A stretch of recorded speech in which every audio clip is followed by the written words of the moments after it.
Norway की एक दूरस्थ घाटी में एक महिला मृत पाई जाती है। उसका शरीर जला हुआ है, लेकिन पूरी तरह से नहीं। उसके चारों ओर अजीब वस्तुएं हैं, जिनमें से कोई भी सामान्य नहीं है। कोई नहीं जानता उसका नाम, कोई उसे पहचानने नहीं आता। और जब पुलिस गहराई से खोज करती है तो उन्हें विग, भेष, झूठ का एक सिलसिला मिलता है। वह कौन थी और वह तथाकथित मौत की घाटी में क्यों थी? आज हम नवंबर 1970 में वापस जाते हैं, एक रहस्य की ओर जिसने नॉर्वे को 50 से अधिक वर्षों से परेशान किया है।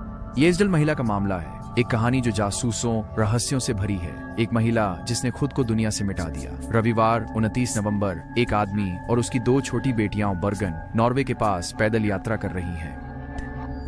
वे इसडालेन के एक दूरस्थ हिस्से से गुजरे, एक खड़ी ठंडी घाटी। इस क्षेत्र का पहले से ही एक काला उपनाम था, डेथ वैली। वर्षों पहले पर्वतारोहियों की यहाँ मृत्यु हो गई थी और कभी कभी लोग यहाँ अपनी जान देने आते थे। लेकिन उस दिन जो उन्होंने पाया वह सिर्फ दुखद नहीं था, बल्कि भयावह था।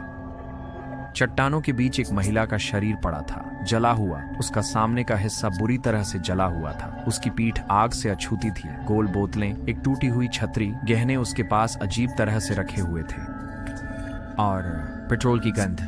पुलिस तुरंत मौके पर पहुंची। उन्हें कोई पहचान पत्र नहीं मिला। उसके कपड़ों के लेबल काट दिए गए थे, यहाँ तक कि उंगलियों के निशान भी गायब थे, जल गए थे या क्षतिग्रस्त हो गए थे। तो उसके सूटकेस बाद में एक ट्रेन स्टेशन पर मिले, जिन पर कोई नाम, कोई पता नहीं था, लेकिन अंदर उन्हें कुछ अजीब मिला। विग, धूप के चश्मे, नक्शे और एक कोडित नोटबुक। कौन इस तरह यात्रा करता है? कौन कपड़ों के लेबल काटता है और भेस बदलता है? पुलिस ने सोचना शुरू किया, क्या वह जासूस थी? जांचकर्ताओं को पता चला कि उसने यूरोप में यात्रा करते समय कम से कम 8 नकली नामों का उपयोग किया था। वे होटलों में ठहरी, हमेशा नकद में भुगतान करती थी। वे कई भाषाएं बोलती थी, जर्मन, फ्रेंच, अंग्रेजी। कभी कभी वे कहती थी कि वे बेल्जियम से है, अन्य समय में दक्षिण अफ्रीका से। उसने महंगे कपड़े पहने थे, उसने शानदार भोजन का ऑर्डर दिया, लेकिन वह कभी भी एक जगह पर ज्यादा देर तक नहीं रुकी। होटल के कर्मचारियों को वह शांत लेकिन सतर्क याद आई। यहां तक कि एक ने कहा उसकी आंखें डरावनी थी। लेकिन बात यह है कि 1970 में नॉर्वे वह जगह नहीं थी जहां आप शीत युद्ध का नाटक उम्मीद करते, या थी।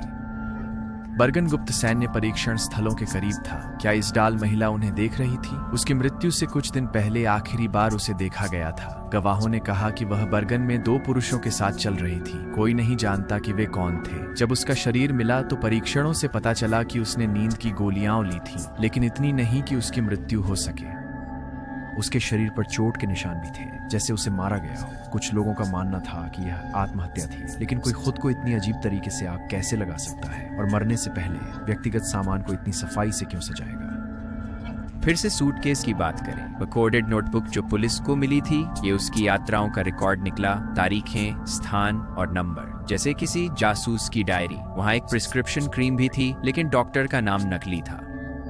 और उसके दांतों में दंत चिकित्सकों ने असामान्य दंत कार्य पाया। पूर्वी एशिया में आम, लेकिन उस समय यूरोप में दुर्लभ। जितना अधिक पुलिस ने खोजा, उतना ही यह लगने लगा कि वह सिर्फ एक साधारण पर्यटक नहीं थी। लेकिन अगर वह एक जासूस थी तो वह किसके लिए काम कर रही थी और कौन उसे हटाना चाहता था? तो पुलिस ने अंततः उसकी मौत को संभावित आत्महत्या करार दिया। लेकिन कई लोग, जिनमें कुछ अधिकारी भी शामिल थे, इस पर कभी विश्वास नहीं कर पाए। बहुत सारे रहस्य, बहुत सारे झूठ।